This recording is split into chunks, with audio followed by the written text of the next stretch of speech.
بين يدي رحمته وأنزلنا من السماء ماء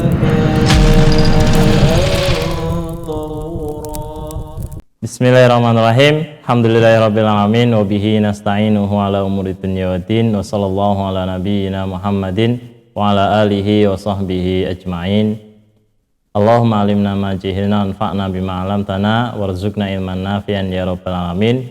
Rabbi shrah li sadri wa yassir li amri wahlul 'uqdatam min lisani yafqahu qawli. Tsumma ma ba'd. Uhayyikum jami'an bi tahiyatil Islam. Assalamualaikum warahmatullahi wabarakatuh. Alhamdulillah, senang sekali bisa berjumpa kembali dengan para ikhwan dan akhwat sekalian dalam channel Masjid TV, media dakwah untuk Islam yang rahmatan lil alamin.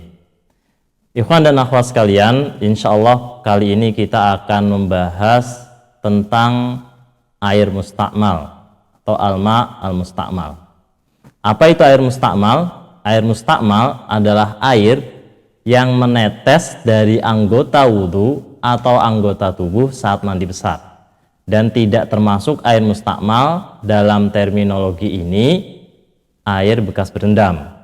Jadi dalam terminologi fikih, orang yang berendam di bak misalkan, kemudian apakah air tersebut disebut dengan air mustakmal? Tidak, ya, itu tidak tergolong air mustakmal.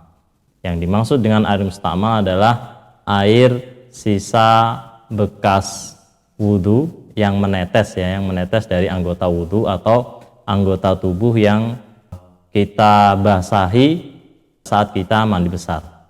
Nah, para ikhwan dan akhwat sekalian, apakah air mustakmal ini boleh kita gunakan untuk bersuci dari hadas dan najis? Para ulama berbeda pendapat. Sebagian dari mereka membolehkan bersuci dengan air mustakmal. Pendapat ini dipegang oleh mazhab Malikiyah. Hanya saja mereka menilai makruh bila air tersebut hanya sedikit.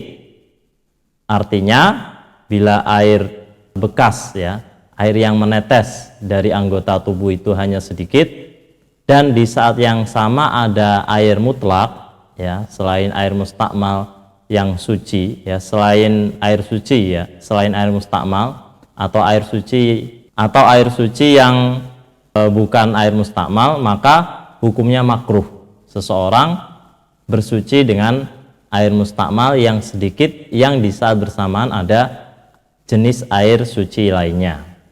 Nah, ini adalah pendapat Malikiyah. Kemudian ada ulama-ulama lain, yaitu dari kalangan Adz-Dzahiriyah, juga menilai, ya, menilai bahwa air mustakmal boleh digunakan untuk bersuci. Nah, ini juga menjadi salah satu pendapat di kalangan Hanafiyah dan Syafi'iyah, serta ada riwayat menyebut Imam Ahmad berpendapat demikian. Pandangan ini juga dipegang oleh Ibnu Taimiyah. Kemudian dari kalangan kontemporer seperti ulama Syekh bin Baz, Syekh Al-Albani, dan Syekh Al-Utsaimin. Nah, sebagian ulama lainnya mereka berpendapat air mustakmal tidak boleh digunakan bersuci. Di antara mereka adalah Al-Laits, kemudian juga Imam Al-Auza'i. Pandangan ini juga masyhur dinisbatkan kepada Imam Abu Hanifah. Selain itu, salah satu riwayat menyebut bahwa Imam Malik berpendapat demikian, dan riwayat yang zahir menyebut Imam Asy-Syafi'i juga berpendapat yang sama. Nah, ikhwan dan akhwat sekalian, apa dasar hukum larangan menggunakan air mustakmal seperti yang dipahami oleh kelompok ulama yang kedua, yaitu diantaranya Imam Al-Laits dan Al-Auza'i, juga riwayat yang menyebutkan bahwasanya Imam Asy-Syafi'i juga berpendapat yang sama. Dasarnya adalah ada sebuah hadis di dalam Sunan Abi Daud di mana Rasulullah SAW melarang seseorang berwudu dengan sisa air bersuci wanita, ya. La yatawaddau au naha Rasulullah SAW an yatawaddaa bifadli tahuril mar'ah. hadis ini dinilai hasan oleh sebagian ulama, namun sebagian lainnya mendhaifkannya.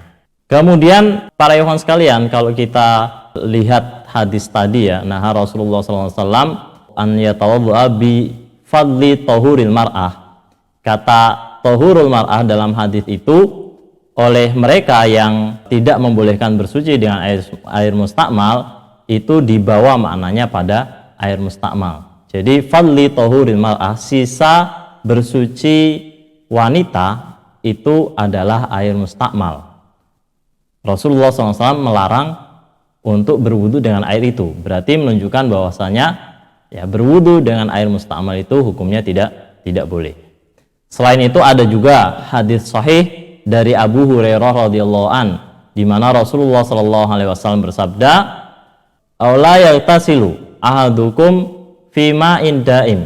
Ya, janganlah salah seorang di antara kalian la yaghtasilu ahadukum fima indaim, di air yang menggenang.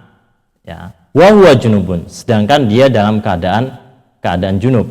Larangan tersebut ya dipahami oleh kelompok ini bahwa kesucian air tersebut telah hilang usai digunakan untuk bersuci dari junub. Nah, adapun mereka yang membolehkan, para ikhwan sekalian, yang membolehkan bersuci dengan air mustakmal mendasarkan pendapat mereka pada firman Allah Subhanahu wa taala, di mana Allah Subhanahu wa taala dalam surat Al-Furqan ayat 48 mengatakan, wa anzalna minas sama'i ma'an tahura, dan kami telah menurunkan dari langit air yang tahura, air yang suci lagi mensucikan.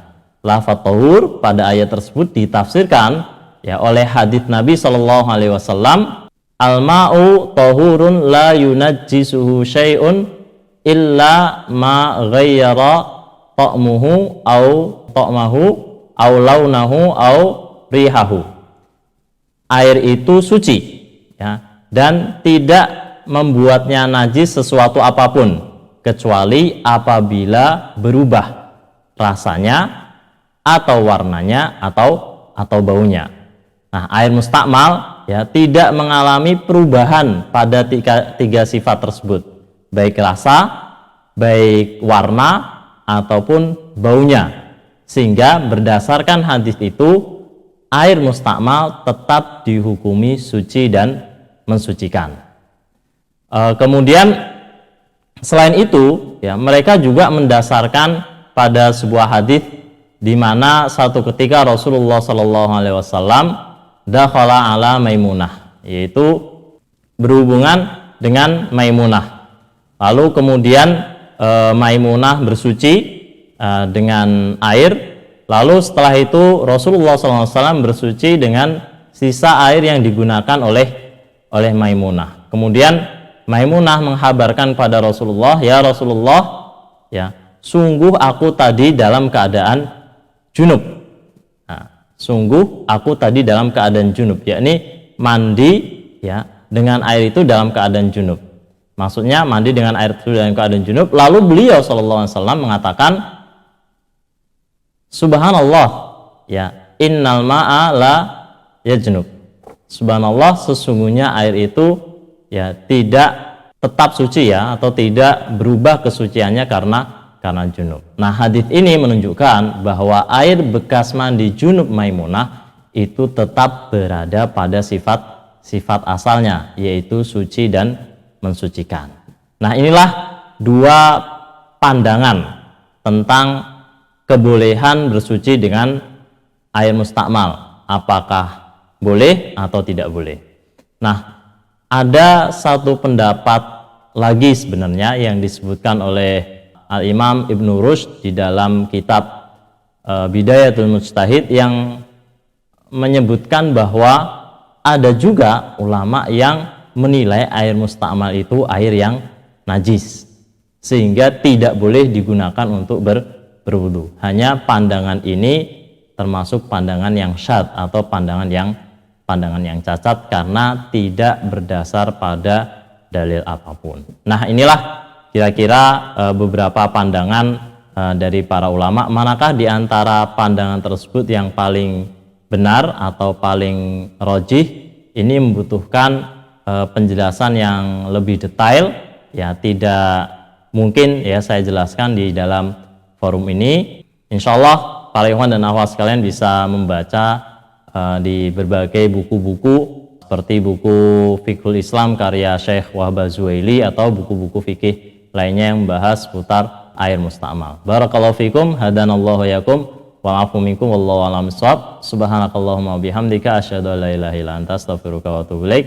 Assalamualaikum warahmatullahi wabarakatuh. بين يدي رحمتي